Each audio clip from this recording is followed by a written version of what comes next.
Hello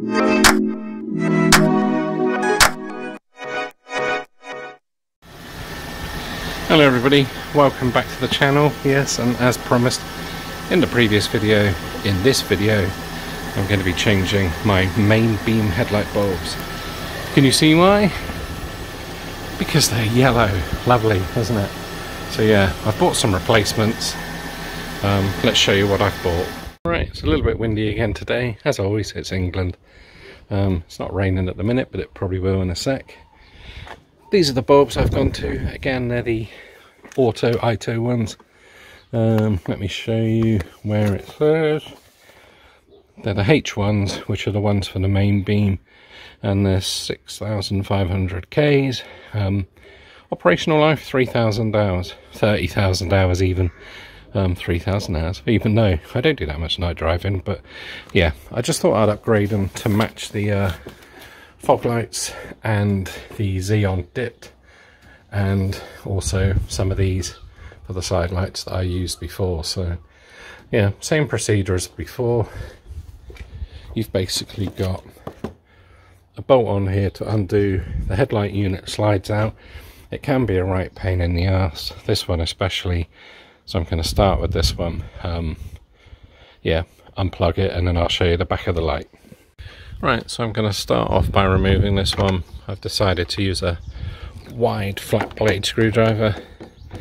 I'm going to get my little metal tray to put the bits in, I think, actually, being that that's what I do. Let's go and grab that.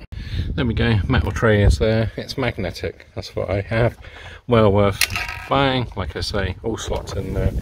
Once that screw's undone, now this one's a bit tight on this side, but there's a little clip that you press down in the back of here with a long handle screwdriver. I'll have to go and get my longer one, and then obviously, like I say, you can slot the unit out. Right, so the top screw is undone, and as I say, down in the back of there is a plastic tag, and under this bracket here is a plastic tag. Once you push those down, you can wriggle the light. There's a plug down the back, just there, which comes out of that little thing there. I'll go and get a cloth and put this on top of that, on top of here. Right, now with the headlight unit out, you can see there's a tiny little Torx screw there. Now I'm using a T10, and it won't even be that tight. Just a little bit tight, again, because it screws into plastic, so you do not want to over tighten it. But once you take this little guy out, again, put it in my metal magnetic tray, put my bit in there. This has got tags, which I probably will have to do off camera, and there's another one here and one on the bottom, like so. Bit dirty. Let's put it up there. I'll give that a clean. Right, now on the back of this one, as you can see, these are my bulbs. That's the main beam one, which is a H1. And what else have we got? Yeah, a lot of wiring, a lot of bits, a lot of bobs. Side light bulb is just there. And yeah, don't know what that one is. Looks all very odd. That's obviously my Xenon. Just looking, because that's on a piggyback. Right, let's go and have a look at the bulbs that have got to go in. 2 hours later. Right, so let me explain. I've done this headlight and it's an absolute nightmare. So I didn't film it, or I stopped filming, and I'm now going to do it on this one just to talk you through, because there's quite a lot to do in fitting these bulbs. I'm not 100% happy, but it's kind of in there. Yeah, right, so let's start from the beginning. And obviously, as I've said, you've got to unscrew this one. So let's get that one on, or off even. As I say, I'm using a flat braided screwdriver. Keep it easy. and put it in your little metal box. And as I say, you've got a little tag down the back of there you push, and a little tag there that you push. So let's do those first and take the headlight out. Right, so for the purposes of the video, I've rested the headlight in situ, because you've got to do tests with it in and with it out in. Basically on this one, you've got to take the plugs off the bulb and mount it in this bracket using part of the base of the other bulb. So let me take these off, remembering that the positive goes to the middle, which you will see why I'm saying that in the next part. Right, so I've disconnected the headlight unit, brought it on over, and let's show you. Now, this plug you have to take off, and this plug you have to take off, which go onto the back of the H1s. That came off, I needed 2 fingers.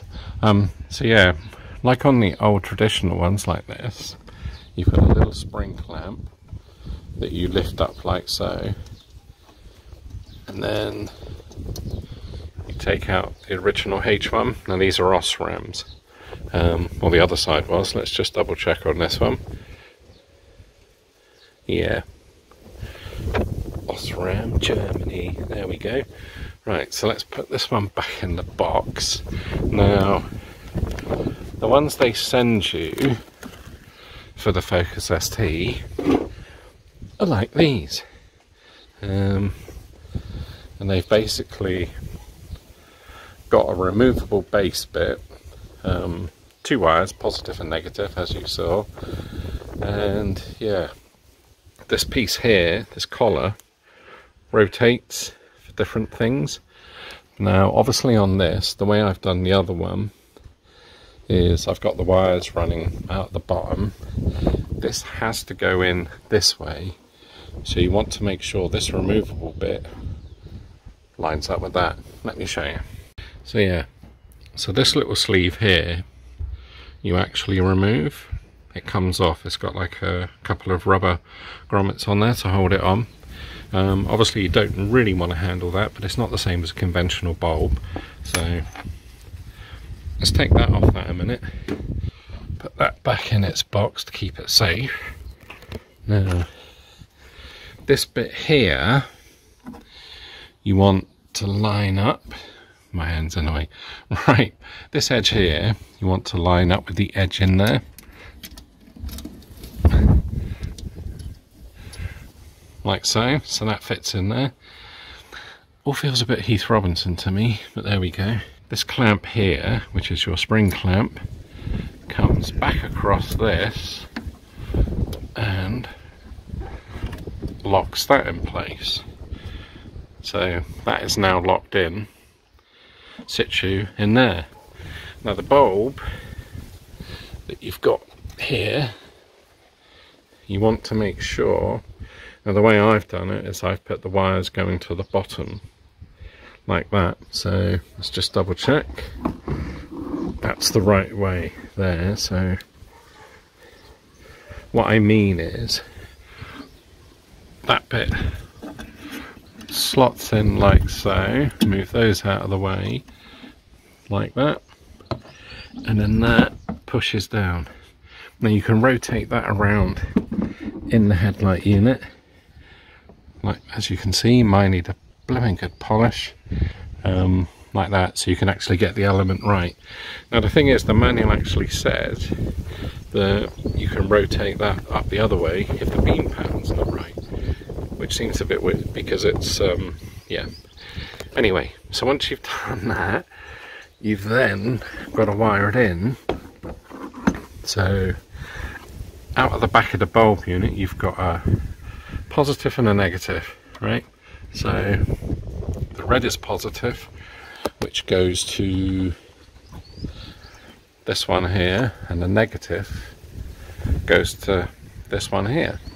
Now obviously these are going to be floating around, so on the other side I've put a tiny bit of tape on and I've tucked them down, which is great. The only thing is, when you go to put the back plate on here, it's really tight on the back of there. So you're still going to get air circulation because of these things on the side, but don't know, I'll run them, see what they're like. As I say, I've bought them. So let's just put the wires in and show you what I'm going to do. So there we go. So the positive is going to this pin here, plug here I should say, which is the one that went to the centre of your bulb, and the negative is going to this one. Now they're a bit like wobbly, and when you press down on them, because the cover pushes down, I've actually tucked mine down here, so I'm going to put a tiny bit of insulation tape just on that one, tiny bit on that. I don't think it's going to touch anything, but you know, I want to make sure it doesn't. And as you will see, I've put a bit of insulation tape around both of the plugs, and I've actually placed one there and one there. I've just tucked them out of the way, bearing in mind I'm trying to keep this vertical as such, right? Yeah, so it's not just a case of unplugging the other ones and plugging them in. Well, it kind of is, but it's a little bit more involved in that. So yeah, I'm just going to put the back plate on, and as I will say, because this now sits a tiny bit prouder, you've really got to make sure the wires are out of the way to get the rear cover plate on. So let's put that on and put the screw back in. There we go, back panel's on, torque screws in. Make sure all these clips go in properly. I mean, they are difficult to push in, but yeah, once they're all in, it seals the back from moisture. But I've given it a quick polish by hand, which it looks better apart from these. Now, looking at all this, it actually feels like it's inside. It's not rough on the outside, so it's either been burnt from somebody running too big of bulbs, or I don't know, but I'm going to investigate whether I can just get a lens as opposed to buying a new light unit, because the Xenon ones are slightly different, as you can see. Anyway, right, let's put that back in here, and then I can show you what they both look like.